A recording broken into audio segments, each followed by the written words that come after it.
આપણા સમાજમાં બરકત નથી, ધંધામાં બરકત નથી, રોજીમાં બરકત નથી, ઘરમાં શાંતિ ઇત્મીનાન નથી, ઘરમાં લડાઈ ઝઘડા ફસાદ થાય છે, છોકરાઓ પણ ઘણી વખત મા બાપ વિરોધમાં જતા હોય છે.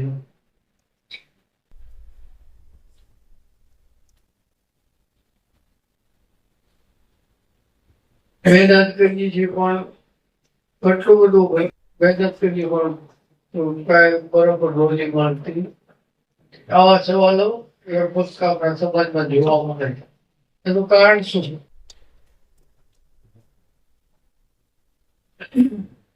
એનું એક મુખ્ય કારણમાં એક કારણ આ છે કે આપણે હકદારોનો હક જે નથી દેતા, તો એના કારણે આપણી રોજીમાં કમી થાય છે, સફળતા મળતી નથી. જો ભાઈ રોજી દેવા વાળો કોણ છે? રોજી અલ્લાહ દે. તો અલ્લાહ ગાડીએ છે રોજી વધુ આપશે,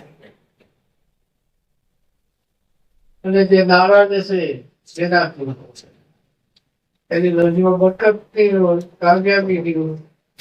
આપણે જો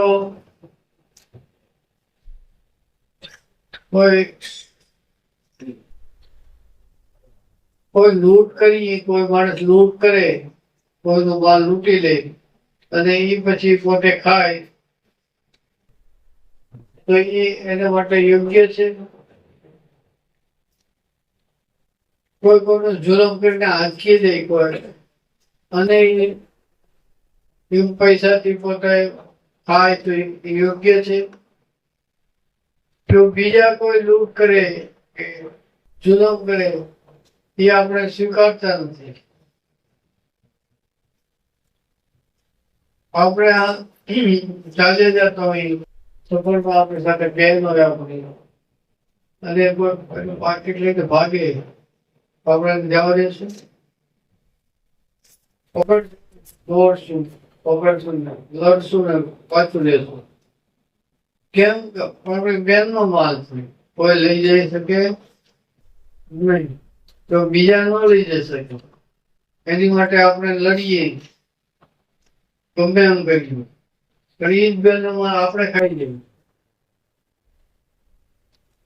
બીજા ખાય તો આપણે ન ખાવા દઈએ, બીજા લઈ જાય ચોટ બૂટી જાય તો ન રોકવા દઈએ, પછી જાય તો ન આદરવા દઈએ. પણ એ જ બેનનો માલ આપણે ખાઈ જાય, જુલમ કરી દે. આજ દિનમાં કેમ? એનો વારસો છે એ આપણે ન આપવું, એ ખાય જ ગયા કે નહીં? વારસાનો માલ ન આપી દે, એમાં ધંધો કરી તો માલ લૂંટીને જુલમ કરીને આપણે ધંધામાં વાપર્યા હોય, કે એ મકાનમાં આપણે રહી બેનને હાથ ન આપીને એ મકાનમાં રહી, તેમાં શાંતિ ક્યાંથી હોય? વેપારમાં બરકત ક્યાંથી હોય? આ મહત્વના કારણો છે. તો આપણે આજે તમે તો બધા નાના છો એટલે તમારે હજી મોટા થઈને આ બધું કરવામાં આવશે, પણ નિયત તો કરી જ લેવી કે અમે અમારા બહેનોનો હક આપી દે. એ આપણે તો નિયત એટલા જણા તો આપણે કરવાની, બરોબર છે? હજી નિયત કરીને દરરોજ